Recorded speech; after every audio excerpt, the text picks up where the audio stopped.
whatever milestones that Black people make against hate, it ends up benefiting all the other people of color. I can't see what his end game is. The Republican Party is the party of racism, is the party of white supremacy, is the party of hate. This is wrong, and it needs to stop. Everybody wants to go back and drag that piece of history up, but they don't want to go back and deal with what their ancestors did to the indigenous people and to Black people in this country. You got to go. And you got billionaires talking about going to space and Jeff Bezos, go, never come back. I hope you get lost. This man has lost his mind. Mom, come on, girlfriend.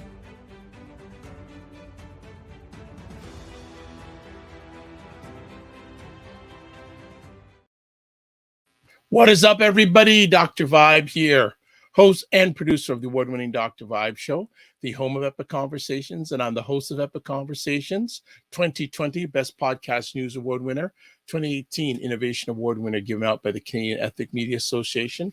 Also, I host the only online show for dads and fathers in the world that is sponsored by Dove Men Care and also co-sponsored by Dad Central. We're recording episodes right now. It's going to be going live in June, so we'll keep you up to date on that, by the way. And as always, I'd like to say you're blessed, highly favored, a magnet for miracles and a solution for someone's problem. Broadcasting live on May 14th. I'm in Toronto, where it's hot, hazy, and humid. We finally got we didn't get any spring weather. We're right into summer right now. So for the people who are watching that know the Fahrenheit thing, we're about 80 degrees today. Celsius-wise, about 25-ish, but we've got the humidity happening, so no spring, really good spring weather. We went from winter to summer. But it's a Saturday night. No better place to be hanging out with Aisha K. Staggers and Jill Jones. It's Staggers, State. No, it's State of Things with Aisha and Jill. I always get that wrong. I know that. And I don't even say, and I see, I start saying something, and I see Aisha's head. Yeah, okay, correction. That's all right. What's going on? Oh gosh, it's so hot here. I know. How was the week?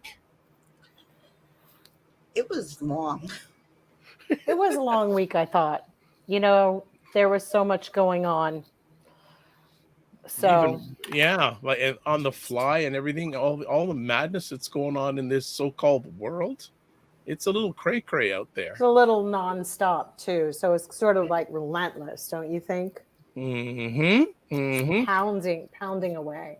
Hey, what's going on, Jen? Good to see you as always. Our number one supporter online. No, I think so. Would you care to differ? No, we haven't seen Chris Langford in a while. No. Yeah. And you know, and for those people who are watching, there's still a challenge broadcasting on Facebook. So YouTube is a place to catch us. YouTube is a place to catch it for at least a short term. But Chris Langford, yeah, and T-Law says, 74 degrees in the Bay Area. Nice. All right. With or without humidity? I like to know. I've never been to San Fran, so I don't know if there's humidity there or not. So, yeah, we get a lot of humidity here. That we're just like lucky that there wasn't any today, but it was like the highest was like 80. Wow. We jumped from winter to summer too. Yeah, no really spring weather. Our spring weather was dreary, and like, let's give you some humidity. Thank you. But yeah, so you're not saying a lot what's going on, so that means you want to talk tonight. So I'm gonna let things going. But you know what? One of the things we always say is we love Tila saying no humidity. Good for you, Tila. Good for you. We always invite the family to come on, and someone has risen to the challenge. I'm telling because I think actually the last week's conversation, someone was on making comments. Hey, come on in. And then I sent them a video message. I bet she wasn't expecting that, saying we'd love to have you on. And she said, let's do it. So Lala's in the house. Hey, Lala. Hello. Thank you for having me. And by the way, I am a video chick. So when you sent me a video, I was like, oh, I'm in. I'm so in. I love it. I love it. So welcome to the live family. You're always in the commentary family. You're in the live family. Can you share a little bit about yourself to our family? Sure. I'm just a chick from Kentucky who has lots of personal opinions. But You're in the wrong. You're in the wrong place. We're in the wrong place. You are so in the wrong place. I try to be the light as much as I can in the world. There's so much going on right now, but married to a wonderful musician. We make music, and we went to art school together in Kentucky and do music. And I also do real estate. So I've been a realtor in Denver, California, and Florida. And now I'm kind of doing a little bit of a lifestyle thing, and I'm liking that. I'm kind of switching up a little bit. Right. Okay. And I did the song with her. Yeah, her husband. Okay, so I was gonna. Where was the connection with you and Jill? Yeah, she's a singer too. Oh, yeah, she left that out. My heart. We listen to it all the time. It warms my heart. Oh my goodness! Well, thank you to the family. And as I said, if you love giving opinions, I was being sarcastic. You're at the right place. You've seen one or two of these episodes, right? A few, just a few. Well, we appreciate you taking the time out of your positive, productive schedule, and everyone. One other person says Cleveland has humidity and some bad air quality. Yes, Jen, I've been to Cleveland in the summertime. Woo! It's rough. Cleveland, not good. Not good. But you know what? Let's get at it. And this topic we're going to start off first with tonight just happened this afternoon, family.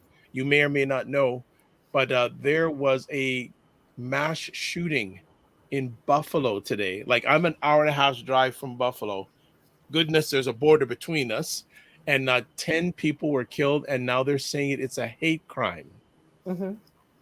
What are your thoughts, folks? Do they have to say that anymore? We know it as soon as we hear it. So true.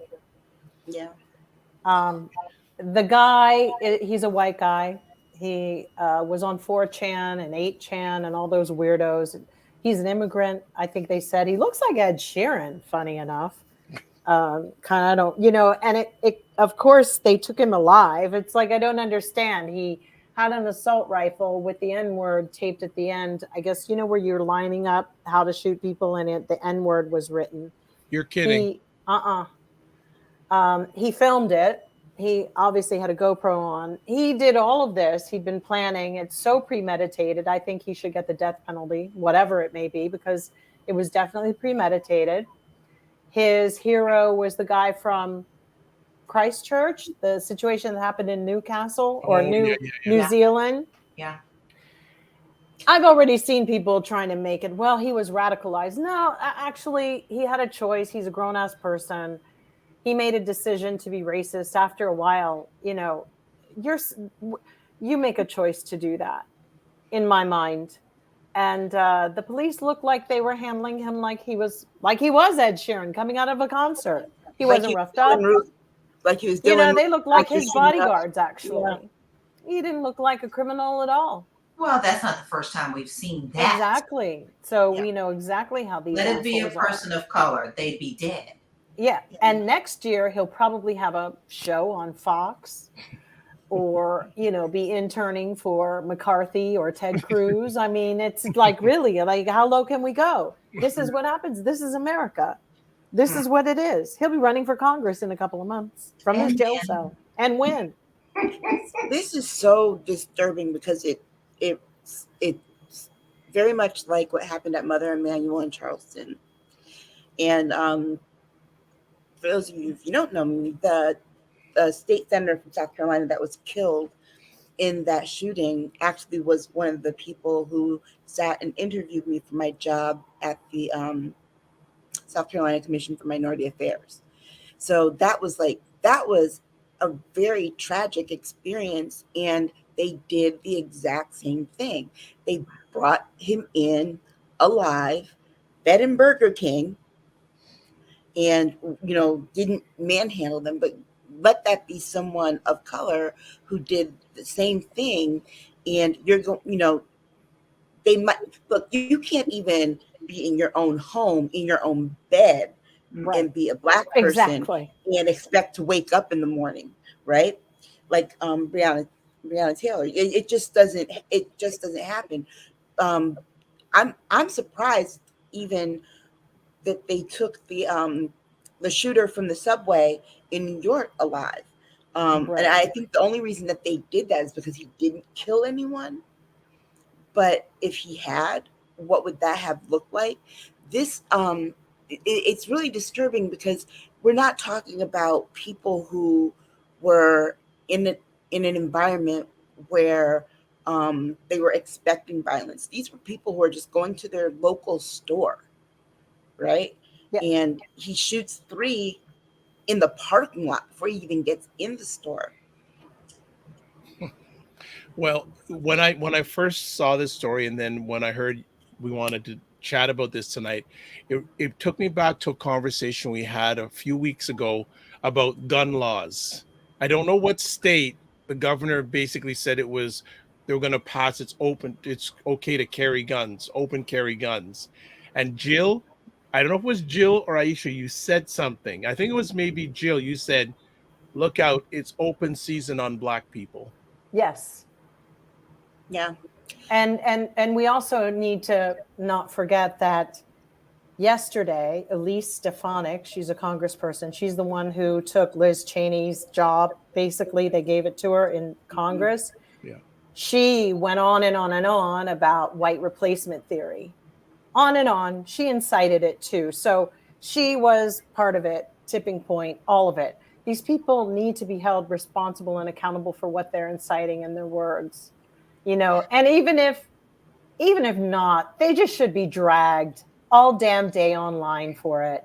And every time they live, as long as they live on this planet, Elise Stefanik and whatever kids she decides to have, if Baal decides to raise something from the dead and give it to her, then they should be dragged,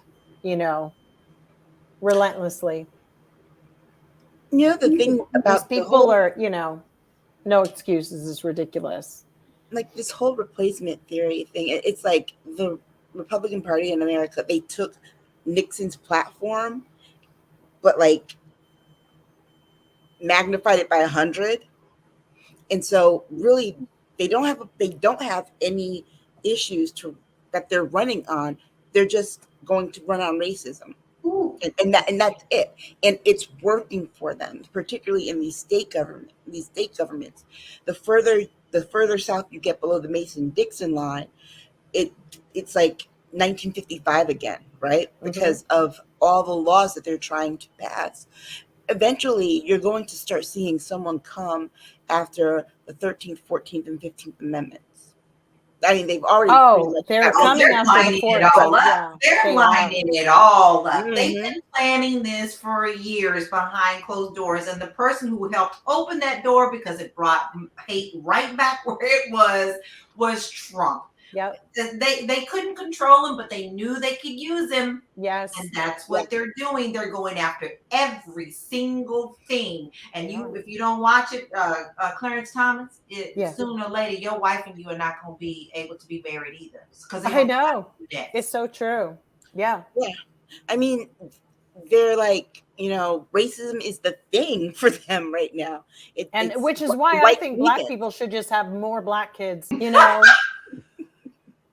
Say, here, this is what you're afraid of. 9 months later, here we all are. Because I don't know what to say. I mean, what do you do? It's like kind of like I was sitting there going, what are we doing? And I was like, okay, in jujitsu, you're doing jujitsu and you take the person's, their weight and then you use it. Okay, well, y'all don't want us to have babies. Let's just saturate all of America with Black children everywhere you go. Yeah, y'all ain't gonna like that. I guarantee it. I can see it in my mind right now. I can too. It's a plan. We can get our own little super PAC together and just keep paying into it to take care of folks. That's right, because they're not going to. They want to have these babies. Aisha, get something in, please. There's more ways to tame a tiger. We're 2 years away from them becoming the minority in this country, and the closer we get to that, the more outwardly, blatantly racist that they are, not only are they just racist, they are playing on white people's fears of becoming a racial minority in this country, because the thought is, oh my gosh, our people have done so much to all these other groups of people, they're going to come for us, they're going to treat us the way that we've treated them.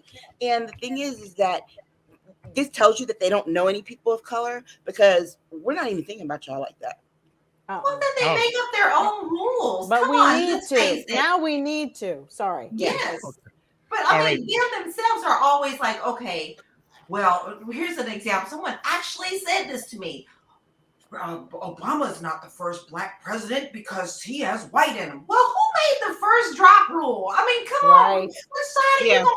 What is it? You don't understand. Yeah, they don't have it both ways. Yeah. I'm going to bring up something here. Brian Delaney says, time to start charging American gun companies every time some dumb blank does something messed up with one of their products. All proceeds can go to victims. Well, that's what my state did. Remember, like the last couple of weeks, the Sandy Hook parents got to sue the gun manufacturer, right? And we knew this was coming because immediately after this happened, they pushed that gun manufacturer, the big one, out of the state. You know where they went? South Carolina, right? Which obviously they're going to open them, welcome them with open arms. And that was when Nikki Haley was governor that happened. So I think more states need to get on the ball. However, the criticism I do have of my state is that it took for the Sandy Hook shooting to happen when there's been a long history of gun violence in New Haven, which is where I'm from, Hartford and Bridgeport, and nothing was done. As a matter of fact, it took over 14 years for them to do anything, right? Mm-hmm. Almost 10. Okay. Almost 10. But the sad part about it is that like the day before, the governor was supposed to meet with some people, some lawmakers across the state to put this, they were going to do this kind of surveillance program where people coming out of prison, that they were looking at, their penchant for gun violence, when this was someone who legally owned guns, right? Those are the people that you really need to be afraid of, because they legally own guns and the laws keep changing so that they have fewer and fewer restrictions and they're becoming more bold in how they use them.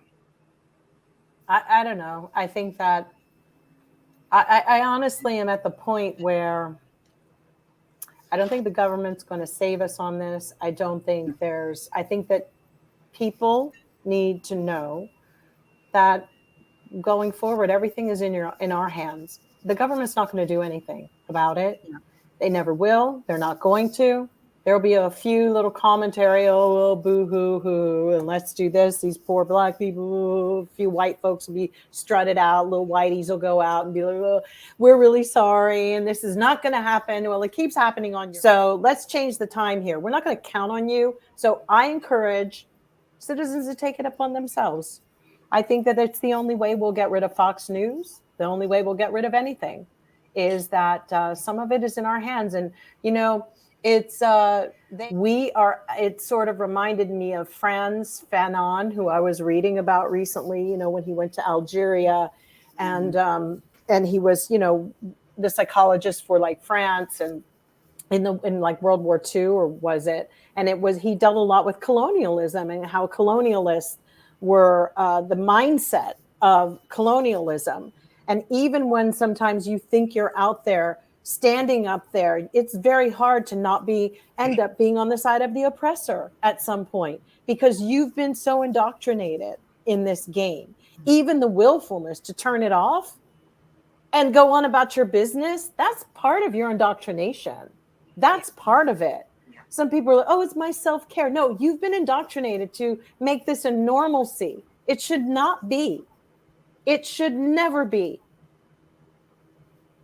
If anybody hasn't read Frantz Fanon. You should start with Oh, his yeah. book, Wretched of the Earth. Wretched of Yeah. that book is crazy. Yeah, And I hadn't because- thought about it in years. I put up 2 quotes today about him. I read it when I was why I back in thought of graduate him. school, and I don't know why I thought of him. I But think you know, the because funny there was thing is that something. his book is banned in some of these states because they Oh, consider really? it CRT. Yeah, Surprise! Oh, ridiculous. shit. That's the I didn't ridiculous know. part. You know, I was at a function for work today, and you know, a white man said, you know, we have this this thing in this country where people don't realize that our people have done some really bad stuff and they don't want to admit to it. He's like, we took people from another continent and enslaved them. We came to an inhabited continent and tried to act like we discovered some stuff. And the way that we treated the Japanese people during World War II, it was, you know, he's like, until we come to that realization. And the Chinese. Yeah, and the Chinese. He's like, until we come to And that the realization. Jews. And the Yeah. Jews. They just leveled up and hunkered down, which is what we should have done. Level up, hunker down. Well, that's the other side of it, isn't it? That the way this country is, and I think the feeling of being a racial minority is what led white people to give Jewish people a certain level of whiteness, right, in the country, so that they could increase their numbers. I just have to say, like, this has really messed me up so badly, like how the state of this country, that I made a lot of changes. Like, I gave them back their God. I don't want anything to do with Christianity. I don't. They have put me off so many things. Like, I honestly can't believe I'm saying it, but I've been struggling with that. Well, I gave them back their Jesus, their God. Right? I don't want it because a certain thing. Yeah. But God is not who they think it is. I'm yeah, sorry, but I don't believe in God at all anymore. Mm. I didn't when my mother died, and I'm starting to feel that, you know, the sooner that we just wake up in the morning and say, this could actually be it. This could just be it. And then when you see all those 10 people who just lost their lives, and you have to say, that was their it, and it's gone. It makes you think a little bit harder and longer about being kind and being gentle. With this out that you're going to heaven or hell or whatever, that's an out that Plato and Socrates even spoke about. They had to do it for dum-dums because dum-dum heads couldn't cope if they didn't think they were going to be rewarded for either biding their time or having a suffering in their lives. Those are for idiots. And then there were the other people who decided, because I don't believe that the leaders of this country even believe in God. They just use it to manipulate people. And I believe that about the evangelical churches. Uh-huh. I think they're scum, and I think they should pay taxes. Mm-hmm. They are disgusting. And as soon as they keep your religion out of my life, that's all I have to say. I don't want it. Well, remember when we worked a year ago? Government's supposed to be a separation of church and state. No, but a year ago, remember, there was that slaying in Atlanta of the Asian women primarily, right? So here we are, not just 12 months later, in another racially motivated crime, murder, like mass murder, right? And I think that the news media is not helping by calling a mass shooting. It was a mass murder. Yeah. Period. A shooting implies that people are going to get up and walk, you know, out their doors again. And no one thinks that they're going to go to a grocery store and get killed for picking up, you know, a carton of eggs. Mm-hmm. No one thinks that. So that is also part of the terror of this whole event too, because people were innocently just doing what they do on their regular Saturday. And then they have to face it. I'll tell you this, during the pandemic, I think I had when we were on lockdown, I had the least amount of stress because there was not that constant interaction and having to deal with people's racism. except except online. You don't have to deal with the microaggressions, the daily microaggressions, and all of that. And that was like the most freeing thing, because I was around people that looked like me the whole time, my family. So it was one of those things where it's kind of like I'm not in a rush to go back to this pre-pandemic lifestyle that worked Well, for all people except for us. it's interesting you say that, because one of the things I thought about after this event today, that drive home grocery delivery services, especially in Buffalo area, they're gonna be doing good business for the oncoming future, because no one's gonna want to go out to want to shop for the groceries. But the thing is, people who look like us, we're the least that can afford the delivery at home grocery services. Right. Yes. Well, thankfully, we have some grocery stores in Connecticut that will do free delivery if you're spending a certain amount of money. And they provide it for people who get food assistance, that you can get groceries for free. So thankfully, we're seeing that happen. But remember, I live in Connecticut, so the majority of poor people in this state are white. Yeah, right. Probably the average income in Connecticut is a little bit different than Buffalo, New York. Absolutely. Yeah, right. Actually, no, it depends on where you are. It's really the opposite. Buffalo, Greenwich, Connecticut has some of the top billionaires outside of Wyoming. Yeah, there's just like everybody has at least one house in Greenwich, Connecticut. It's like part of a club, right? Yeah, it's like when I found out that Gwyneth Paltrow was from Greenwich, Connecticut, it just was like it's such a small place, right? So there's like, it's such a small place between. Merrick Garland is from there. It's a clique there. Yeah. I mean, like Diana Ross used to have a house there, and Mike Tyson had a house. Yeah, but Diana will always be Black, and so will Mike. But Merrick Garland. But he married up. His wife had the money. That area where Greenwich is, Fairfield County, that really puts the median income for the state like all the way over, right? Where the average income is probably between 50 and 80,000. And New Canaan though has some rich people too. Well, Joe Scarborough and Miko Brzezinski live in New Canaan. Yeah, New Canaan is another one that ain't cheap. Well, let's move on to our next conversation piece but we ended up with this. I lost my gorgeous grandma this past Friday. So hearing about mass murder breaks my heart more. It makes me think at least she's free from this beast of a system. Yes. Rest in power to the victims. Yes. And so sorry to Almighty is baby says Tila, my deepest condolences. And also to all of us too. Yeah. Absolutely. Absolutely.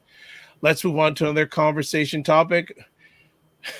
Leonard Leo.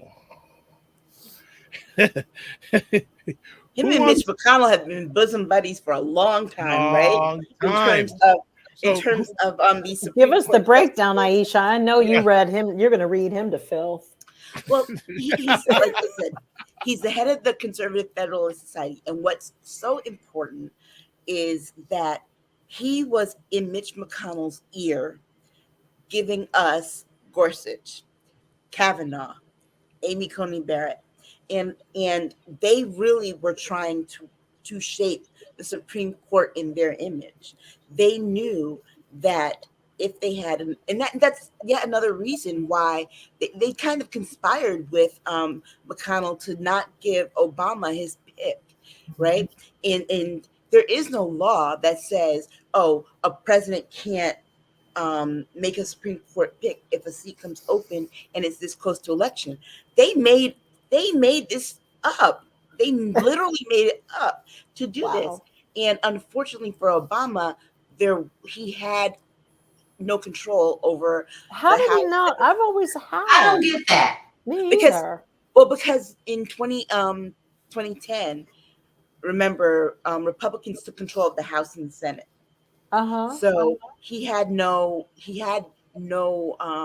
momentum behind him to really fight to really put that. And that's the challenge. Now, for example, Joe Biden almost went the same route with Ketanji Brown Jackson, right? Because if Mitch McConnell had been Speaker Yeah. of the Senate, Nobody would have they would voted. never have brought her up. They would never have brought up that vote to do Wow. to fill the seat. Really? Yeah, they never would have, because and Mitch McConnell said this. When they were doing the whole right before the hearings, he was like, "Well, if I was Speaker, we wouldn't be having this vote." Well, That's guess right. what? He did say that. You're not. He tells you straight out. Yeah, and he has no shame. And this is my home state. I He is know. from my home state. How in the hell do people keep voting this man in here? I don't get it. The poorest people vote this idiot in there when he does not care. Look, if they had a choice between what's the guy, Corey, and Mitch McConnell's dead corpse, they're gonna vote for Mitch McConnell's dead corpse, right? Really? And remember, here is where Democrats messed up and lost an opportunity. That lady that they ran against McConnell in the last Sally election, or Amy or whatever her name is, right? She just didn't have the stuff. Not to say that she didn't have the right viewpoints and platform. She wasn't a candidate that people could really rally behind. And she won that primary against, I forget Corey's last name, but she won the primary against him. And now we're trying to kind of even up the score by him getting back in the race. Clearly, he was the candidate. He was doing better. He was doing much better than she was. He was doing much better than she was in the primary. And then all of a sudden, there was this money that was flooded into her account, which makes me think that might have come from the right, because Mitch McConnell did not want someone who was competitive. That's exactly what happened. That's exactly what happened. They picked the weaker one because they knew that Mitch would win. And this guy was so good, and he could handle dirt. Okay, he could handle dirt being thrown at him. This Amy chick, she couldn't do it. She just couldn't. She, like, if it got even a little bit dirty in the water, she's like, oh no, really? She couldn't handle it. She can't handle it. Look, when you're dealing with people who live in the gutter, sometimes you have to get in there with them and fight it out. But and that's what Democrats are not doing. But Leo, what's his face, is a Catholic. So how are the Baptists and the Catholics intersecting? Power. Well, here's money. It's power and money, but it's also this. They have the same. Remember, it's the Catholics and the evangelicals, the white evangelicals. They have the same principal beliefs, and this belief about abortion and wanting to get rid of abortion is what they unite on. Wanting to pack the Supreme Court is what they unite on. And he's been packing. They've got $581 million from all the PACs that he represents, and they've been and not only in the courts throughout America. Yeah, but not only the Supreme Court, he's very slick, because he also was feeding all those judges, those 300 federal judges that Trump appointed while he was in office. Those picks came directly from Leonard Leo and the Federalist Society. And you know who else works for the Federalist Society? We talked about this last week. Meghan McCain's husband. Her husband, Dumb Brooker. What's his last name? Dominic Dummy Head or something. Like that, yeah. Mm-hmm. But it's so funny because he is a Knight of Malta, and like that whole Opus Dei kind of, if you're like into like that whole Tom Hanks, what was that movie that the Opus Dei, and they were all like with all the the priests, and the Holy Grail type of stuff. Da Vinci Code stuff. Yeah. Mm-hmm. So like there is like this Opus Dei concept, I believe. And the Knights of Malta, that's like the Vatican. So, it's so wishy-washy to me. It's like, what the hell is going on? Because they claim it's all core, but I'm sorry. Anything that they want to do is fine. You can guarantee that they still getting their abortions. They still getting everything they want to, but they're oppressing others because the core is power. It's power over someone else. It's not just abortions. It's not just we ain't going to feed the babies. It's not just feeding the courts, these judges. It's I think we they're want eating power. babies. Well, I let's be think they're the realistic ones here. who have the adrenochrome because they talk so damn much about it, and they really, really desperately want everybody's babies. I'm like, Yes. yo, You know- this is getting a little creepville for me.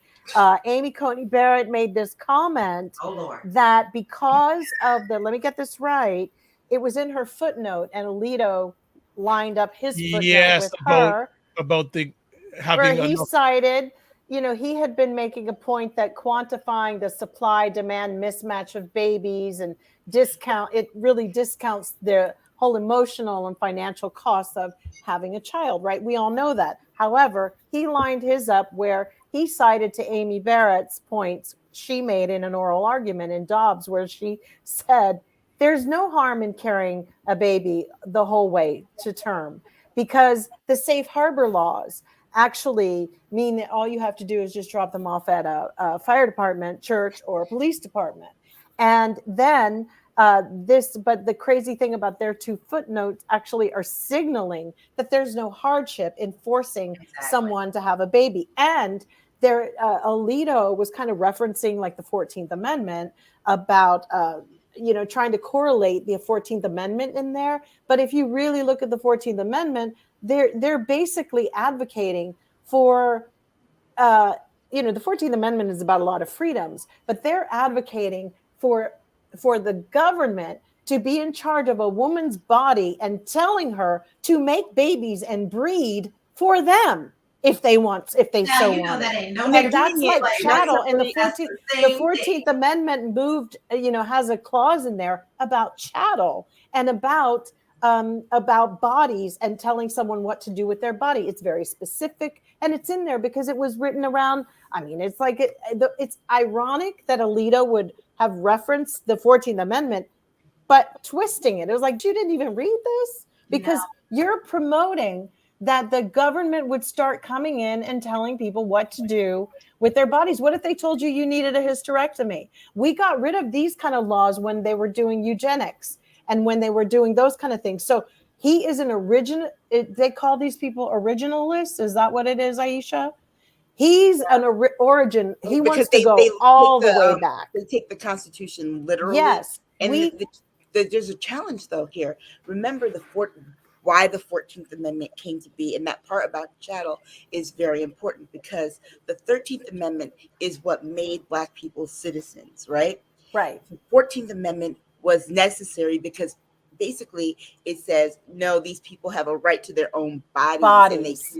And they can't be this, because that is really the amendment that people don't look at in terms of how it impacted slavery, right? Thank you. So there's that, but there's also this thing. It goes back to our very first conversation when we were talking about this fear of becoming a racial minority. That's the reason why there is this push on the right to have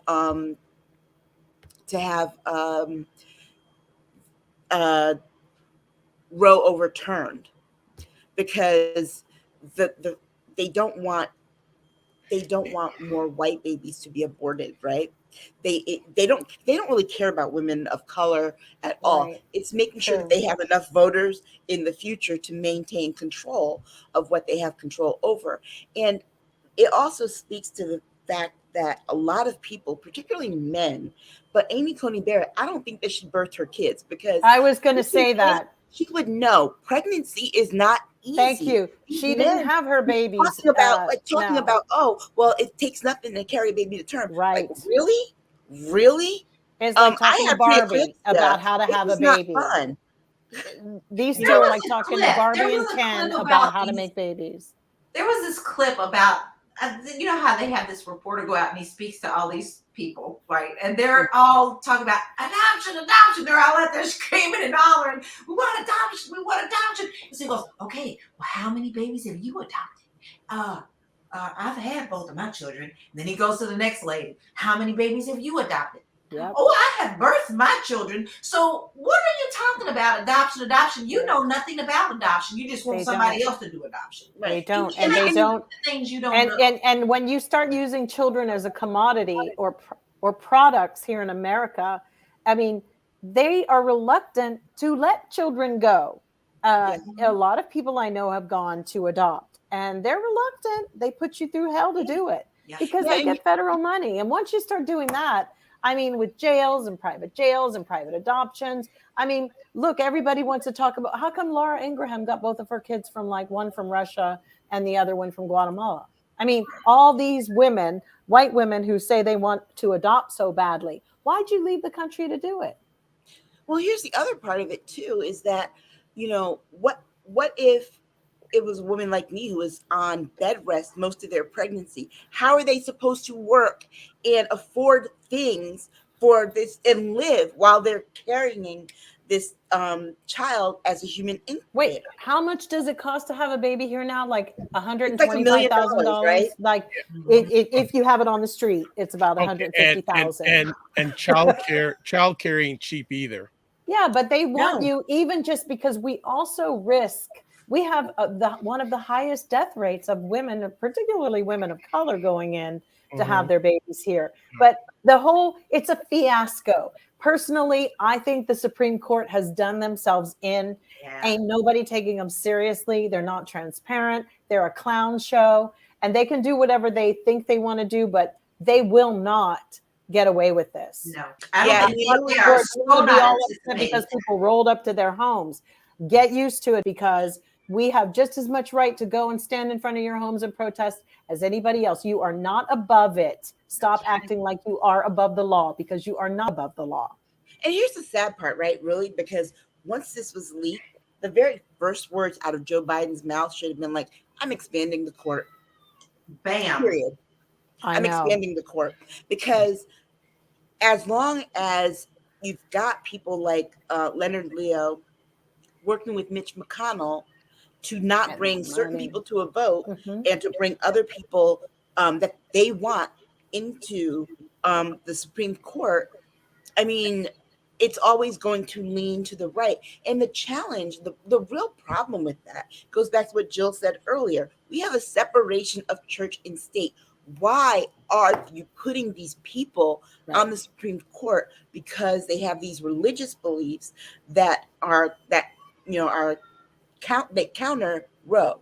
It doesn't make any kind of sense at that point. Like, for example, remember when Ketanji Brown Jackson was doing her confirmation hearings, Lindsey Graham asked her about her faith and her religion. Yeah, that was rude, and they should have put that little Nelly in his little place. He should have been sanctioned, or taken away his assignments or whatever, because he broke the law. Yeah, he did. Look, but they don't care about that. T-Law is saying, did you see the women dressed in Handmaid's Tales costumes protesting outside Tony Barrett's home? Yes. Yeah. And Lala, I saw that news story. Now those folks had no real answer to the question the reporter asked. And you know what, though? People are bringing this Margaret Atwood piece into it. But I don't think that people have been watching her Twitter thread. She said some very offensive things that about women of color. It's that tone deafness again of white feminism, the failure to acknowledge the intersectionality of it, and then turn around on Twitter. I mentioned this in our private DM that they turn around and are then like, well, why aren't our Black women doing this and doing? Look, you want us to carry you on our backs. We already tried to help you get the right to vote. Right. Said you were going to help us, and you stiffed us, right? And so then there's the other part of it. 98% of Black women voters voted for Democrats. Yeah, it's totally. 53%. It was them that look like them that they don't like Trump. To look in the mirror. Yeah, well, that's why they're trying to redraw all the districts now. Yes. They can't take it. Oh my God, we're going to play dirty again. Let's go behind closed doors and redraw these lines so that and that's why they come up with false equivalencies. Like after this shooting in Buffalo, immediately they're comparing it with the black guy who drove down the sidewalk somewhere. And it's just like, really, go sit down somewhere. Yeah, because Charleston was right there. Yeah, it's like right? The saddest part of all is that they also, we're going to have to talk about this one day, but there's another thing called femcells, guys, not incels, femcells. There's a whole new group. You know, these young kids, damned if they don't love to have a title or a name or a label. Like, what caused this? Was this when they were little? You give them pins or something, or you're in the blue group or the red group. Now you've got femcells, and they are girls who say we're ugly. Boys don't like us. We don't like other kinds of feminists. Oh, it's deep. It's just deep. So the whole white area sector is all complicated right now. I don't even know if they can handle that. We can't put out one fire because there's 1,000 infinity behind us. You know, you're trying to put out one fire, but shit, they all behind you. It's so true. And let's be very clear that feminism was yet another rip off of things that Black people were doing. Black women were womanists. That's why Black women prefer the term. Right. And you have the I forgot. I'm gonna get the name wrong, but I think it's the Kobahami or something like that collective, where they came up with this list. Black women came up with these list of things that they wanted for women, and then you have people like Gloria Steinem come in and take their principles and write the feminine mystique, right? Yeah, Bell Hooks wrote a lot about. And then she's considered the mother of feminism. When you're talking about the mother of feminism, let's start with Harriet Tubman, okay? Right. Well, it's like it goes back to. I read an article today in the New York Times about homes in Glendale being $8,500 in the days of 1954, and Black people were not allowed to live in the neighborhood that I live in now. You know, I live in like this area, and the interesting thing is that it was a sundown state, and it had the first Nazi chapter here. Mm-hmm. I was like, ooh. But what's so interesting is that at least our governor here is recognizing certain things, and that's why he's doing this whole reparations kind of thing, because it immediately put people of not having any kind of wealth, generational wealth, by not having houses. They weren't allowed to buy houses. So ultimately, what we're kind of looking at, you know, so what we're looking at when you're talking about with feminism, it's kind of the same thing, where Black women had initiated this whole activism and had gotten it all together. And then white women particularly came in and decided that, you know, they would do it too, and sort of transferred the whole movement to them. But but as if, you know, they were all being sent to college, number freaking one, to get husbands. That's all they were there for. Yeah. Nobody took them seriously, but they were still born on third base and moaning. Okay. Try being born before there were any plates, right? You know, and being stuck there. You know, they are born on third base and moan the most. But what's about to happen to them is their lackadaisical attitude and thinking they could play both sides against the middle got them caught up, and they about to just become baby breeders. Yeah. Well, you know, the sad part, and they're shocked. They wouldn't be appalled if it was against Black women. Most of them are just like, oh my God, I can't believe they did this to us. That's the only thing that got them off of their asses. Can you believe that? Yeah. Where were they before? Remember, the origins of white women's feminism was that they didn't, you know, you're talking about the women who, those white women who were in their movement. These were the women who were at home popping pills, drinking, you know, and tired of that going life. To the club, you know, right. Where they play tennis and all that stuff. We didn't even have that stuff. Yeah, folks, I'm gonna move it. Because we got a lot more to chat about tonight. We got a pile more to go on. So we could do a whole show about that. Yes. So just before I go any further, Christy White says, hello, everyone. Great conversation. Hey, you. Tila saying Harriet Sojourner, Shirley Chisholm, Alice Walker, just to name a few true womanists. And Sheila says, remember Sojourner said, quote, Yep. ain't I a woman, unquote, to the feminist. Yes, if you haven't read that speech, you need to go read it. Mm-hmm. All right, let's continue on. Another thing I just found out today, there is a baby formula shortage in America. We only have 4 distributors, right? Yeah, this is the thing. They have a monopoly on the production of baby formula. But to add to it, here's the real reason. When Trump renegotiated NAFTA, the North American Free Trade Agreement, baby formula was one of those things that was put in there that the United States cannot work with Canada or even Mexico to trade for formula. That was the one thing. And it's like, it makes you wonder, why did he pick that thing of all the things, right? It is weird, right? Right. And you're seeing the grocery store shelves, and it's very scary. It's very scary for parents because, not every woman can breastfeed or is able to produce milk or enough milk. And sometimes, my daughter had a milk protein allergy where her pediatrician was like, you have to stop nursing her. Like, she needs a special formula.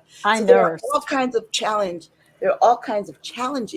to breastfeeding. And then you have, of course, your, again, tone deaf white woman, Bette Midler out here. Oh, breastfeed, it's free. You know what else is free, Bette? Shutting up. Because it's like, you also, what she's talking about, going back to wet nurses. Guess what? Shut up. Black women did that already during slavery. We don't want to go back to that. What are you talking about? But the fact that the Republican Party has taken this shortage to be xenophobic by, Biden's going to give baby formula to all the brown babies. Well, here's the thing. Someone made this point on the news yesterday. They said there are 37 million infants, newborn infants alive in America today. Right. And there are only 33,000 migrants. Right. They really go too far with this whole migrant really go too thing. far. But here's the other part of it. Remember, and let me just be honest, many migrant women particularly nurse their children.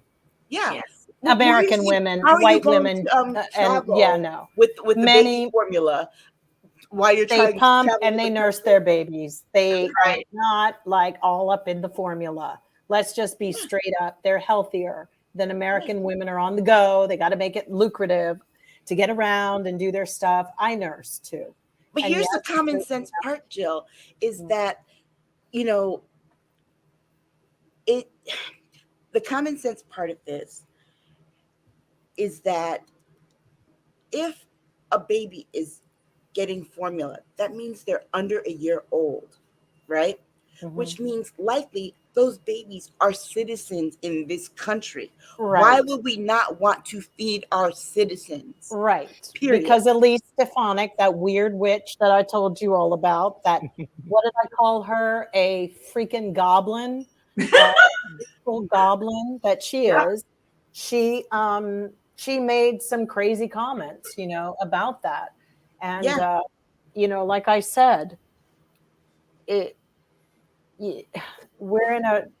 people have to also remember that there were trying things that happened in America before, like the Depression and all of these things. I sometimes wonder if we look at black and white movies and film and newsreels and think that was so distant and obtuse. And the reality is, wars happen. Like when you look at Ukraine and you go, wow, this is in color. And I'm actually looking at red blood, and I'm really looking at red grass on the street, and everything's in color. It really changes the scenario. And babies didn't have milk then either. Mothers, you just have to go through it. The fact that everybody in America just whinges at not having things, that what we had going for us was so spectacular before. We were really spoiled. Really spoiled. We throw away shit all the time. People are digging in garbage cans to get some of the food that we have, because they don't even want Whole Foods to let us give away food that they throw out to homeless people. So I'm like, we're sitting here like going, they try you're and going to take talk the about FDA thing. Like, get used to it. Get real. It's not Biden's fault. It was Donald Trump. You all voted for him. And now you got to sit up and figure out how to make milk for your babies. Well, go get some wheat, go get a mill and grind that stuff up and make it. Figure it out. They had to recall some of it anyway because getting your from China.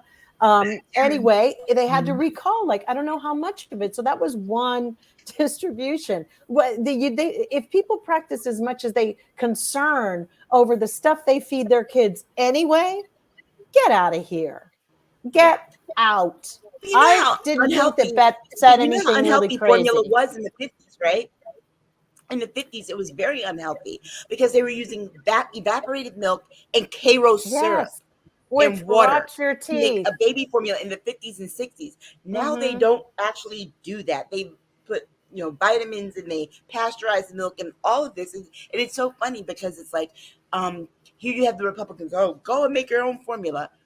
You mean the same kind of formula that you were fed that resulted in you not having brain cells? I don't know if I entirely I know what you're saying and I get it, but there's rice milk. Vegans don't give their babies formula like that.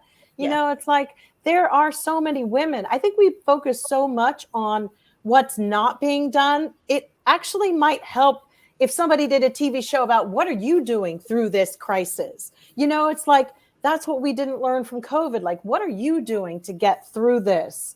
Hey, maybe it'll help me. We want to all the damn time. Your babies will get fed. Yeah. And the sad part though is that the rice milk, there's a shortage on all the alternative milks, baby formulas, right? And I didn't feed my daughter cow's milk. She had the breast and then she was on rice milk. I was a colicky baby, couldn't stand milk. And I still hate cow's milk. I never could do it. No, and it's like I don't think we're built for it. I just don't think that humans are supposed to be drinking it.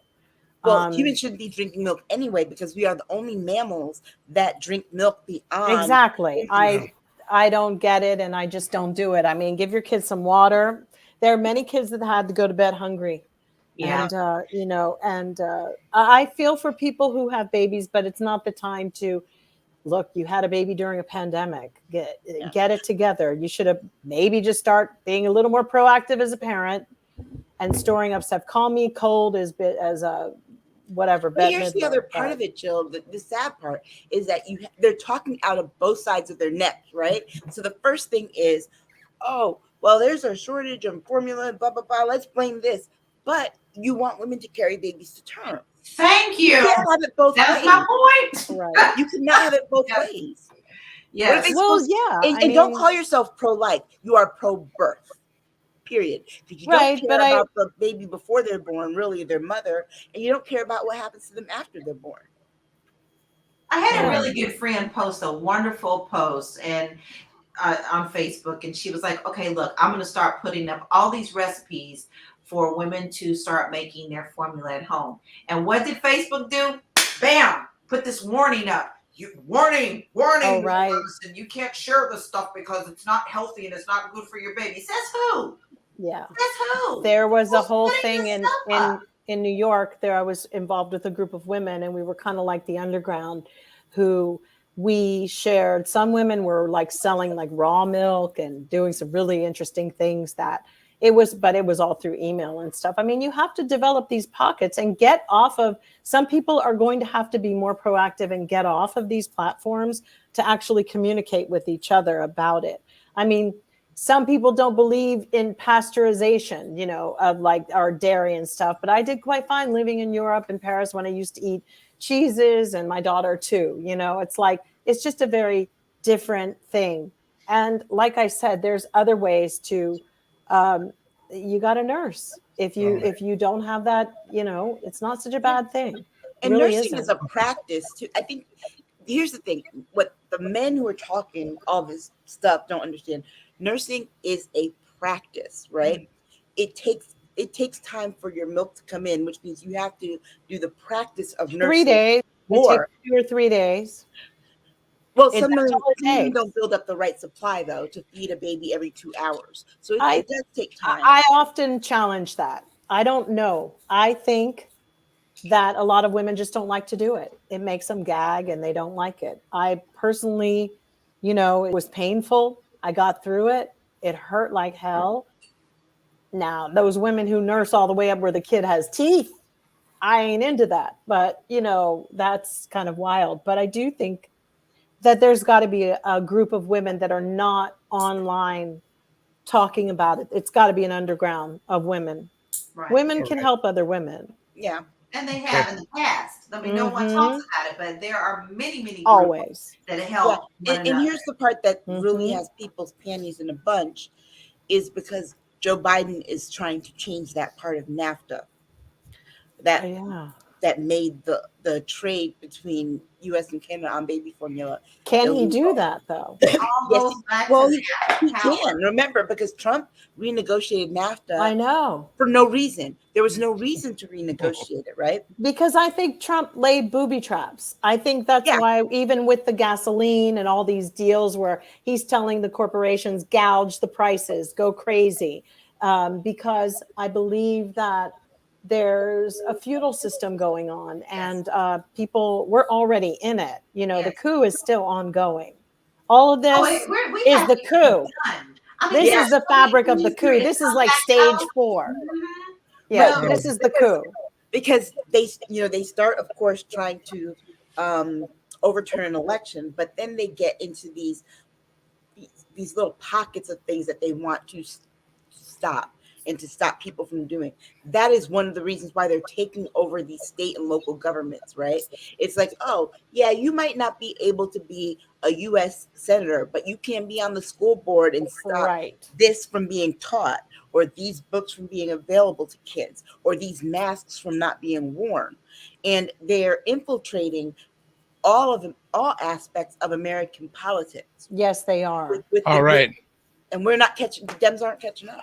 Almighty is baby says, I had a young woman behind me in the grocery line yesterday, and she was buying formula. The old racist white woman behind her says, well, you must be really important.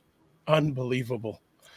Buying food to feed your baby is not like, I would have growled at her. I would have gone.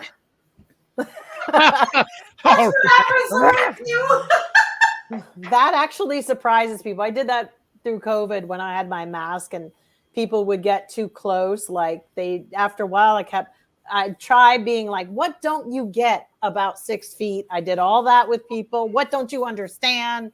And then finally, I one day just was there, and they were all up, and I would just turn around and went, and they just okay, we're moving on. Yeah.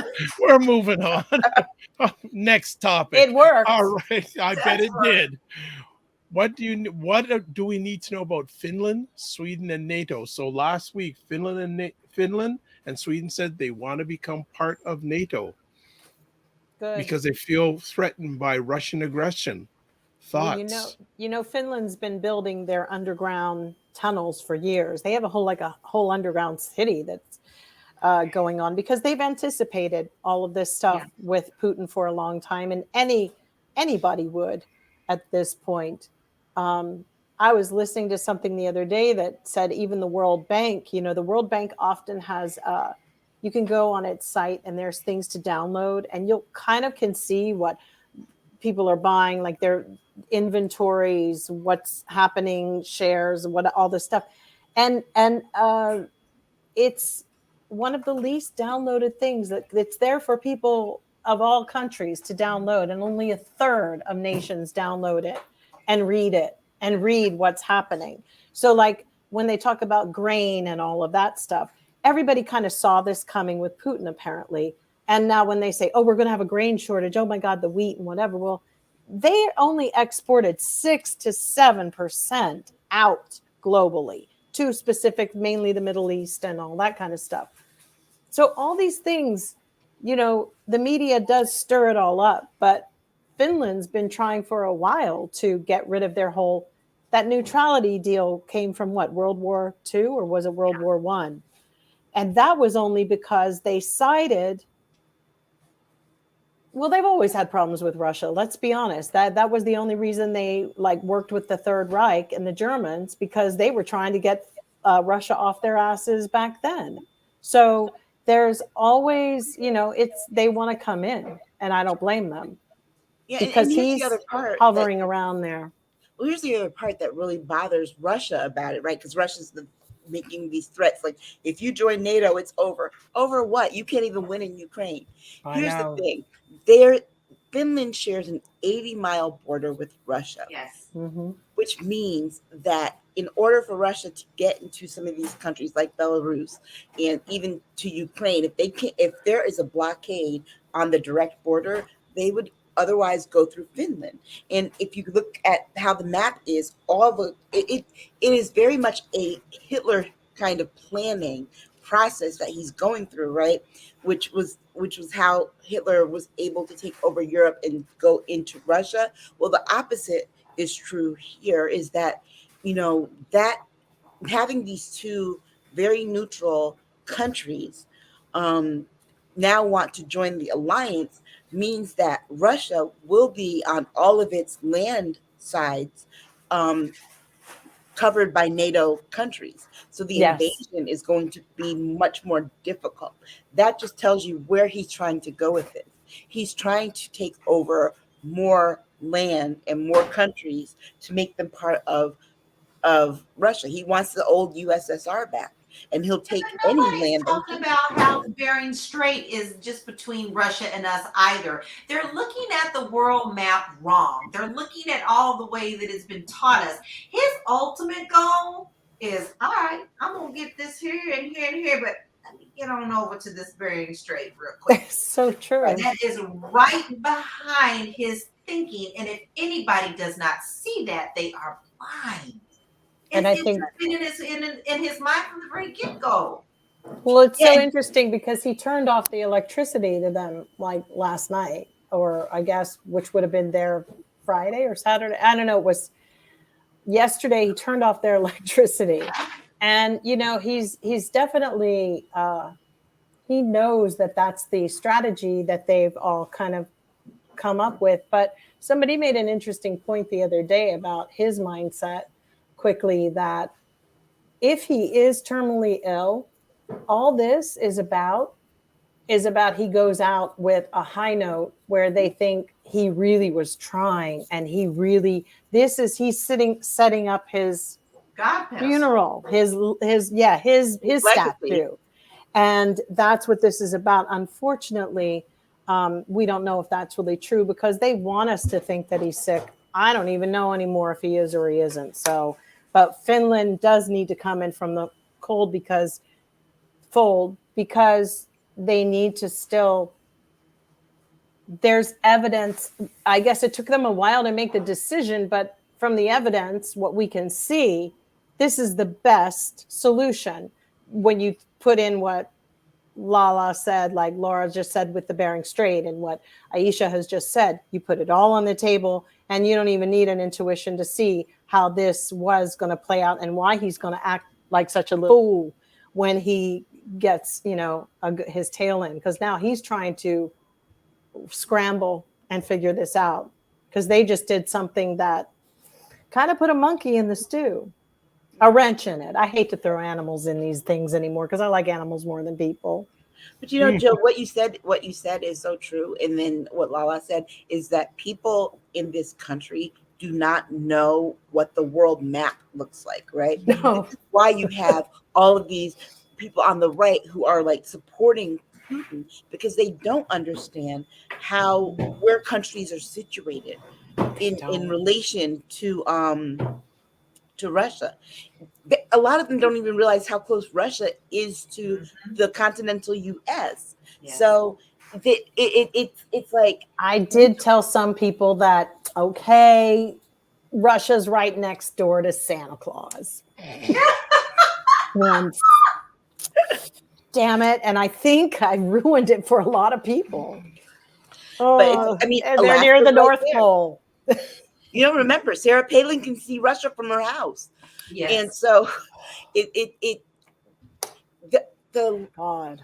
and this is the sad part about all of this banning of books and banning of history. It's so scary, guys. Classrooms it's is scary because people don't know these things, so they don't realize that what's happening over there affects us, because it affects our trade, it affects our foreign policy, it affects our remember, we have all of these military personnel stationed in various places. Right. We have embassies in all of these places. So this is a personal home problem as much as it is a Russian Ukrainian issue. Was it in Finland where they threw tomatoes at the ambassador? Was it Finland?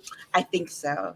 Boy, they should have known right then and there that was going to that something was not flying right, because he looked. I remembered one country just bombarded him with tomatoes, and then he came back and said, "Well, I support my president or Putin or whatever." But he looked like hell by the time he left, and he was walking through like a group of people, and they were like, "Walk of shame." Yeah. I was like, dude, whoa. Yeah. I want to ask something because of my ignorance. And it's just because I guess I just never learned everything I needed to know about NATO, because I have had several meltdowns on why do you even need to be a part if the whole NATO thing is supposed to be protecting those who need protection? Why do you have to be a part of NATO for them to even care or take action? That's what's bothering me. We're sitting back and looking at these horrors of rape and murder and the pillaging and all this stuff. Disgusting. But all we're doing is going, that's just a shame.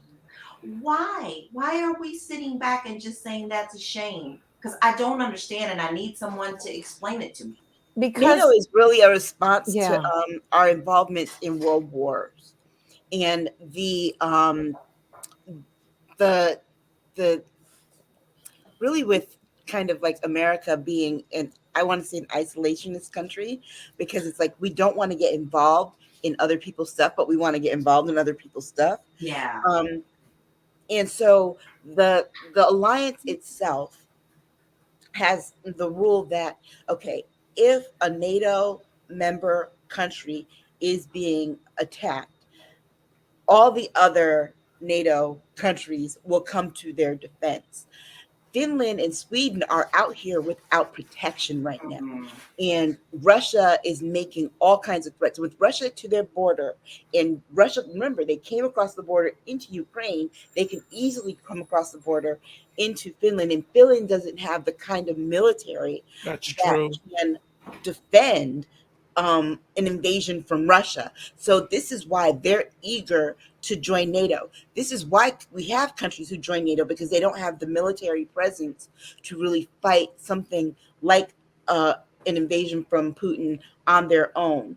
And so one of the reasons for us it's good is because we, for example, in Afghanistan and Iraq, when George Bush went into those countries, we didn't talk about it a lot because we were like, oh, American military. But our NATO partners joined us to help fortify our military. So we didn't have to send as many people as we would have ordinarily.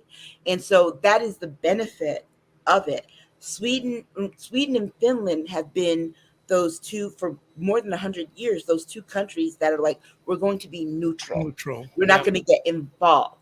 But now it's right at their doorstep. So now they have to. At what point do we put humanity first instead of country when we see people being just completely decimated? That's my confusion. I understand that, but I guess the human person to me, or maybe it's my little Pisces born in the oh my God, everybody. Oh, Pisces have a hard time with it. I'm having a very difficult. But you know the thing about NATO that. There's a caveat to NATO, because when you look at the member countries, South America is not represented as they should be. Africa is not represented as it should be. The Caribbean is not represented as it should be. So you have a lot of the countries that have, remember, Europe and Australia and the United States well, not United States, of North America, the upper half of North America, are the only places in this country really where you have European descendants. The rest of the world is Black, brown, Asian, people of color, right? Mm-hmm. So those countries don't have the same kind of power in joining NATO, and that's the exclusionary aspect of it. That I think is sad. But the fact that you have Finland and Sweden now talking about, look, we can't be neutral anymore, tells you how bad of a problem it is over there. But I just want to say that you also have to remember that a lot of the things that Putin pulled were, threats about nuclear, I'm going to blow up the world and everything. And people really need to give Joe Biden a lot of credit for the way he dealt with him, because I had been like saying, we need to go in there and do that. But actually, that would have been a devastating thing to deal with, because what you have to assess, it's all like, then you call people who are like mathematicians and people advance probability theorists in these situations, where the only who are very autonomous, who are mathematical and not emotional, and they're looking at what is the precipice that this dude could trip out on. They have to determine and assess, where is this man's mind? What is he going to do it? Would he do it? Now, we had Donald Trump did the same thing with Kim Jong-un, right? Yeah. He threatened to send a bomb to him, a nuclear missile. Right. So the interesting thing is that these mathematicians and these people have to determine and get as much intelligence as they can, if it's true, about why Putin has gone down this road. And the best way to deal with that is to not react to his threats. And for that, Joe Biden did a damn good job. He almost deflected. And the other beautifully weird thing that's happening, if you look, we're actually giving Putin outs to end it. How everybody has come together. They haven't humiliated him that much. The media does in its own way. Right. But they're giving him outs. He's already created this thing where he's going to go and have surgery. He's going to have a recovery time. These are outs. The way and it's being done in a pretty phenomenal way. So it's kind of interesting that they did the Finland thing. May have not been the best timing, but I do believe that NATO and they all know what they're doing about why they decided to break this news now. But the reality is they are introducing ways for him to get out. That's a very Sun Tzu warrior thing. There's a saying in Sun Tzu warrior about making your enemy comfortable in their defeat. So they don't fucking lose it, because he's so vested and his ego, you've got to be able to quelch that. That's my 2 cents. Well, it makes more sense to me now. Because I know there's a lot of us out here, because like I said, we got millions of fires behind us. You can't know everything about everything. And my first reaction was, why are we just not doing anything? I just don't get it. Yeah. And we also should mention that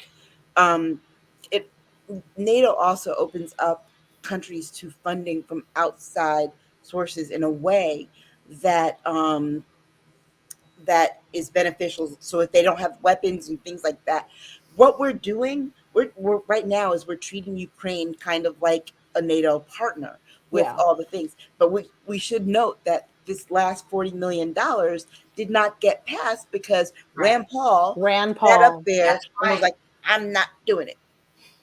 Rand Paul is another one. Isn't he from Kentucky too? Yes, Lord Jesus. We got to clean out Kentucky. Let's just be honest. That little cabal of traitors needs to be cleaned out. Like, done. And I don't know who's going to do it, but somebody needs to make a move and get rid of those two. And what happened in this country, how, like, in the 50s and 60s, people who supported Russia were treated looked down on. But now that the Republicans are doing it, it's like, oh, it's a thing to do. Really? All right. Brian Delaney says, I developed crippling anxiety over World War III scenarios when I was a young kid. I feel guilty about personal worry when I see that what folks in the actual conflict are going through. And he also says, I agree with Jill, was very impressed with Biden that he did not ratchet up and the wave of the American flag for cheap votes. Yeah, and the thing is that we've seen that done before. So it's like we just saw it in 2001, 2002, because think about it, there was no need for us to go into Iraq. Right. We were supposed to go into Afghanistan, get in, get out.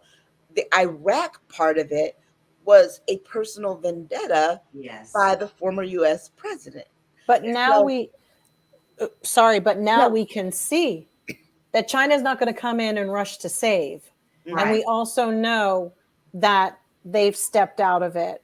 So, and even your, Saudis. And let's understand why China stepped out of it. China is one of our biggest, we trade with them. They're one of our, we're one of their biggest consumers. And so if they stepped in that mess, they would lose a lot of money. And you're talking about a country that has 1 billion people in it. Yeah.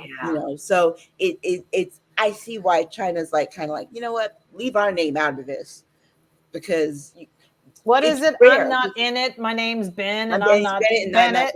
Yeah, it's like China is like, we want no parts of this. Oh my goodness! That's remember, hilarious. At first, Putin was kind of like, "Oh, he's going to make this alliance with China." China's like, "Hold on a minute, wait a second. We need one of those G, whatever the president of China is, and him like, "Oh, my name's Bennett. I ain't in it." All right, let's move on to our next conversation topic. Shireen Abu Aqla, UN condemns the killing of this Al Jazeera reporter. Thoughts? Well, it was it was very deliberate. Yes. They meant to kill a reporter. And now here's the thing: what is so sad? In the last week, 3 media people were killed over in covering Ukraine, and that they were wearing their vests. They have the blue vest, the bright blue vest that say "press" across it. They were uniquely targeted, okay? Because remember, Russia is a propaganda state, and they're going to spin this to say, "Oh, well, we had to because the press is picking up arms." No, that's the ballerinas that are picking up arms and fighting with Ukraine. But they are just it's so unjustified that you can't really understand why people are not going to want to cover these things anymore. I mean, you can't understand why people are not going to want to cover these things anymore, because it's a risk. You should be able to go in and report freely what is going on without the threat of violence being enacted towards you. But Putin is trying to take down the media in Ukraine because the media is reporting that he's not doing so hot. Anyone want to add on that? I don't think this is going to be the end. I'm afraid for our reporters all around the world who are in complete harm's way. They are now targets. Especially during this, and I don't see that this one is going to be the last. And that just breaks my heart. And the sad part too is how the reaction to this woman's funeral, right? They're bringing her casket in, and you have this militarized police force throwing things at people and fighting people, and it's just it's really sad. It's really sad because she didn't deserve this, and those people who were mourning her didn't deserve it either. Yeah, I think that, we've seen a few interesting things with Israel, and I'm still on the fence about what they're doing. I don't know if they created this to get us off of what the hell is going on between Putin and their president, Herzog or Isaac. Putin made a comment about Hitler a week ago with his crazy ass General Lavrov. And Putin apologized for the comments, and they had a conversation. And, I just think that there's something going on. And then this happened, and it's been relentless, and it's been incredibly vile to watch. And it's unforgivable. I think the world is starting to see what Israel really is. The blinders are off. And if they think that they're going to get sympathy from most Americans, those days are over. We are not our grandparents, and we're not our mothers. We're not our fathers. We are not happy with the way Israel treats their folks. They got some grass and doo-doo in their backyard too. And we're not happy with it. And to see them blatantly hitting these people, we've seen it all before. And nobody likes to have somebody tell you what you're looking at, okay? And I've had arguments with people online about this who are upset with me, and they want to come for me, and just because someone criticizes you doesn't mean that they're anti-Semitic. That's not it either. Right. The reality is these officers are doing some crazy stuff. It's just like watching the assassinations that we have with police officers killing Black and brown people here in this country. It is the same in Israel. And that is it. And anybody who defends that bullshit should leave, because we got a lot of people who can go and live in Israel. Yeah. Just because of the way they were born. Go, leave. Because and that's a very Americanized way of looking at this too, right? Because in Americans are like, oh my gosh, if you criticize this country, you're not patriotic. Oh my God. No, they have some submarines. That is the democracy. I think that's what democracy is. Germany gave them a submarine, 2 submarines, like a couple years back that were like $12 billion. I don't even know how much they were. It's like, then they got caught in a scam with Netanyahu, had this scam where he had like Holocaust survivors, because they still get money for that. He had Holocaust survivors who were damn near 150 years old. They weren't alive, by the way, collecting money. So that scam, there were just some shady things going on. And I'm not trying to say it, but give people an inch and they'll take a mile. And that concludes their country. They need to zip it up and get it together. It's not right. We're all trying to live on this planet together. Yeah. Why do we have these old men?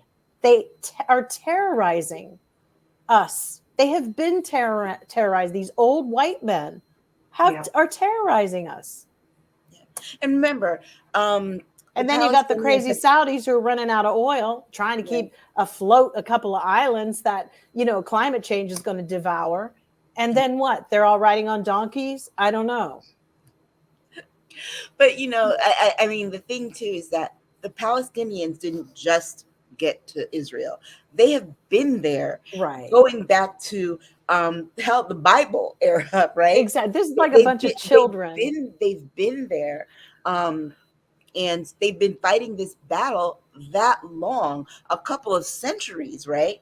So it's like, it makes no sense. This is the point. Religion. It ruins everything. Religion ruins everything. The Jewish people in Israel grew after World War II.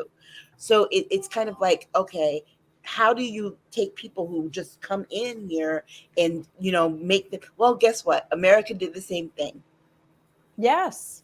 Because white people have no conscience, because these old white people were given these passed down the breath of hatred into their babies' mouths as soon as they were born. It was like an exchange of just green and pukey energy. And it's in their children, and it continues and it continues and it continues.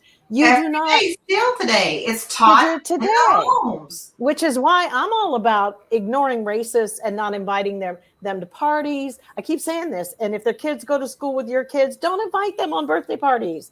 Isolate. Boom. Stay away. Because this is crazy. I saw something the other day online. A little kid showed up at this Black woman's house with a whip to beat the daughter. They were like 8 years old. Little white boy came with a whip and he was banging on her door. And this mother came to the door and said, "Don't you be banging on my door. Go home." So then the father, of the Black child, the girl, he went over to have a reasonable conversation with the parents of the white boy. And what do you think happened? They shot at him.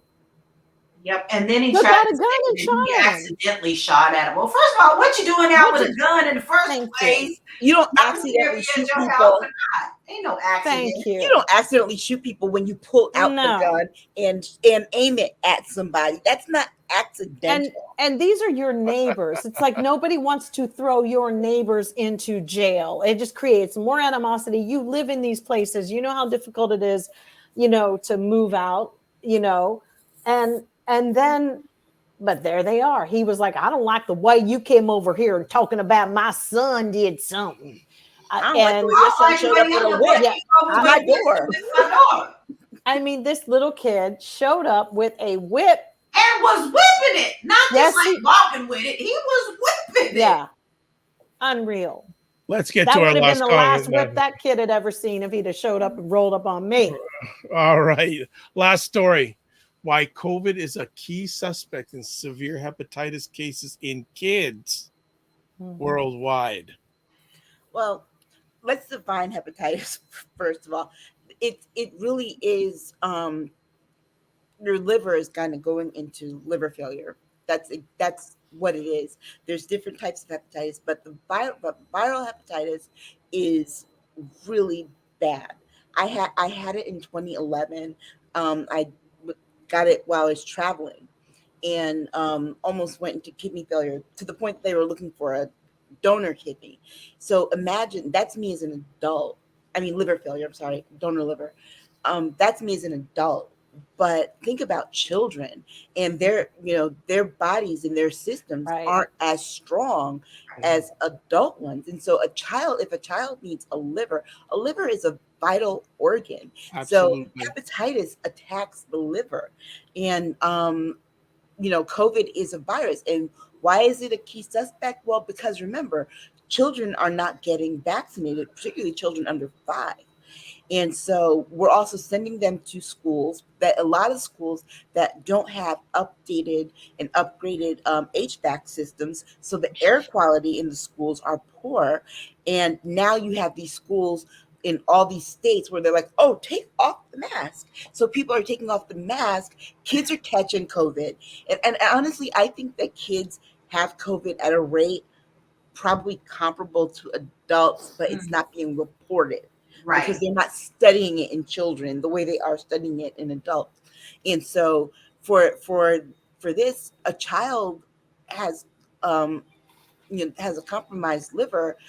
That child has less of a survival rate than an adult. It's for children under the age of 10. They have 109 cases here. Right. And in Scotland, they had, I think, 5 or 10. 10. And so the WHO, World Health Organization, they've just been trying to figure out what it is. And they think it has something to do with the detection of the adenovirus differs with the children. And so here we are. They don't know.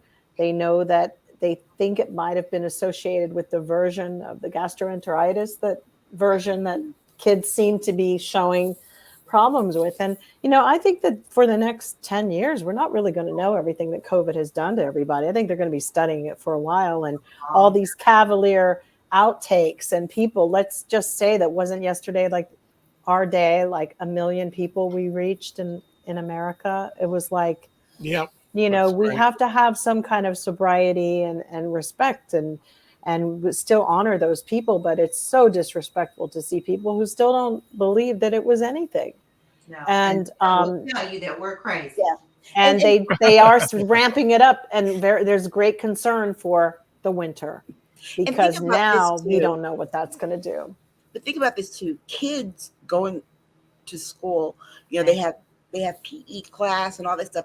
The water fountains alone are vessels of bacteria and everything. And that's one of the ways that COVID is spreading to kids, right? So it makes sense that kids well, it was in the water. It was showing up in the water out here. Yeah, it's showing up in the water. But when kids drink the water fountain who've been exposed, kids don't necessarily know how to just put their lips to the stream. They tend to want to put it on the water fountain. Well, I never could do that. And kids, I always call them little petri dishes, right? Yeah. Because they carry everything and they pick up everything. So it makes sense that kids would have a COVID rate that is comparable to adults, because think about it. Parents, if you're a parent, you know those first 2-3 years of life, everything your kid gets, you get it.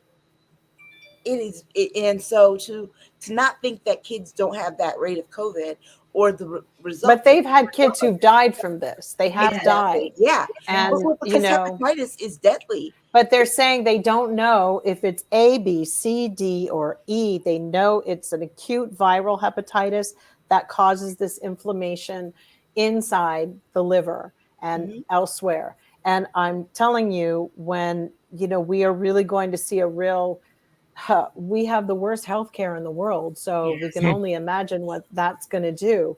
And for everybody who said, I'll just tough my way through it, I do believe also a report came out the other day that people have shortened raised the potential for themselves to have dementia.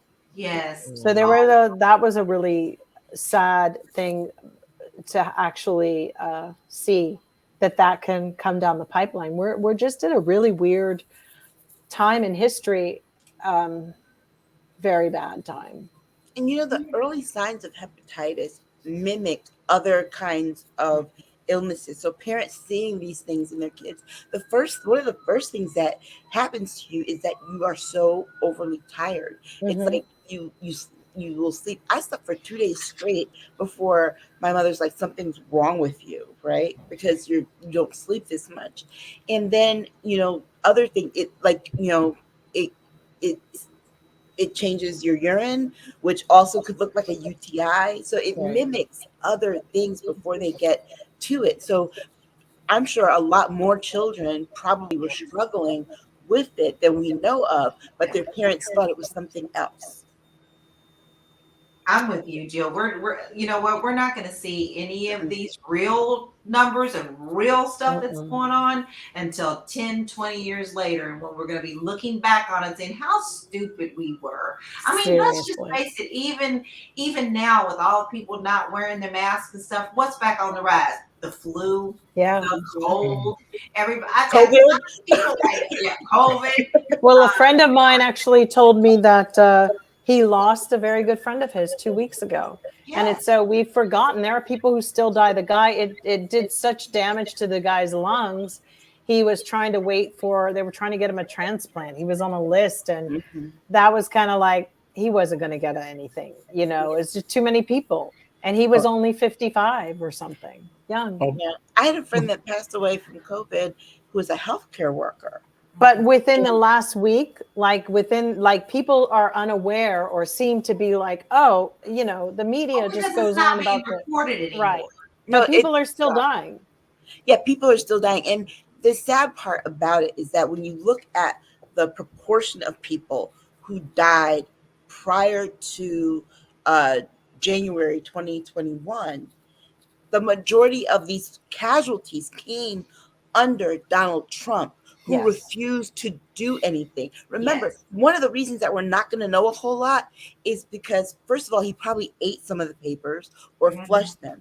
True. But remember, he wanted to stop testing because it made him look bad. So if he wanted to stop testing, that also means that he put the kibosh on any kind of research and understanding of it as well.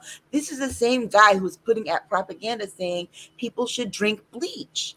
Well, that's the same guy and we have to understand, it's okay to keep dealing with this misinformation thing. Is it okay anymore? Or are we really letting states get away with this? We've got stupid Abbott, who basically is allowing, what state is it that's now going to will not allow nurses or a pharmacist to tell anyone that ivermectin doesn't really do anything for you. So what we're doing is we're getting a lot of suppression of actual truth. And, this whole concept of experts, a lot of people overrate their expert ability. That's another thing we need to talk about. But the saddest part of all is that they are, we are allowing misinformation as if that's just normal and we have to learn to deal with it. No, we don't. If the FCC did what it was supposed to do and regulated, I'm sorry. What the hell? I feel like they should all just go home and not work there anymore because they're not doing anything. They're absolutely useless. Useless. And they shouldn't give a check because you made a comment about who got $90 million and should have been given. Oh, that was Black Lives Matter. Could have given it to everybody in the country, some money to help them with what's going on. We have been suffering in this country and we're going to continue only because we have people who are supposed to be working, like Merrick Garland, who, wait, did you see him behind Joe Biden the other day when Joe was giving a speech? What carpet did they unroll and he crawled out of? Looking like he didn't know how he got there, where he was, and he didn't say shit. I'm so sick he of is that so man. pissed about not being on SCOTUS right now. He is so it's like it shows in his work. It's like, you know, when people are on their way out of a job and they're just like, I don't really care. Girl, he would have been a quick change artist too. It does not move mountains in my opinion. The earth don't move with that one. Okay, all right. But one last thing though about this particular topic. The sad part about the whole COVID thing and why we're not going to have a lot of good information and important information is that you have people who are medical doctors like Rand Paul and Ronnie Jackson saying that COVID isn't real. Yeah. Or that, you know, only certain people can get COVID. And then we have to remember when COVID first came out, what was the media saying? Well, the majority of people who are getting COVID are Black and brown. Yes. And so, of course, they were not thinking that, but we could fight it. Remember, they kept saying Black and brown people are healing perfectly. Everybody just said, it doesn't get us. Right. Here's one, before we go, I just want to say one thing to just sum up. You asked what the week was like. This is it. If people were more in our country concerned about the things that actually mattered, but, you know, Texas, because I think Texas is such a... You know what they banned? They're about to their power is about to go down again. They banned filters on it from Instagram. They banned filters because they said it interfered with facial recognition. Now y'all need to why y'all trying to get facial recognition on people's sites? Number one. Number two, they banned it. You can't access them. People are sending their pictures out to their friends to get it sent back with a filter on it. But it will not, it does not come up in the search if you have Instagram in Texas. They banned. So everybody's just going to have to look extra cute down in Texas because we know that ain't the case. Well, the sad part is that facial recognition is notoriously bad when it comes to interpreting the facial features of people of color. And people are easily what is it? There's a lot of discrepancies. Profiling, that's wrong. Yeah, they're exactly. doing some things. Exactly. Yeah. All right. So we're gonna end it off there. But one quick question someone has and a one word answer. Tila says, I have a hypothetical question, y'all. If you could live in any other country in the world, where do you think you would land? Portugal. Who's next? Yeah, I love Portugal. Aisha? Yeah, I'm thinking probably Canada. All right. Yeah. We'll take you. All right. Kyle in the CV, where y'all from? We've been shaming COVID deniers for a long while. Well, you have been watching us then because they've been going at it for a long time with COVID shamers. Shame is a good thing. All right. People need to feel more of it sometimes. Almighty is baby. Great conversation, everyone. So we have called it a day. We got through it. We did. And then there's another one coming. As we speak, we'll get to hear about whatever happened with that Ed Sheeran lookalike killer in I hate to say he looked like Ed Sheeran. It really broke my heart, that he, I like Ed Sheeran, but he did. It's like this ginger shot up everybody in Buffalo.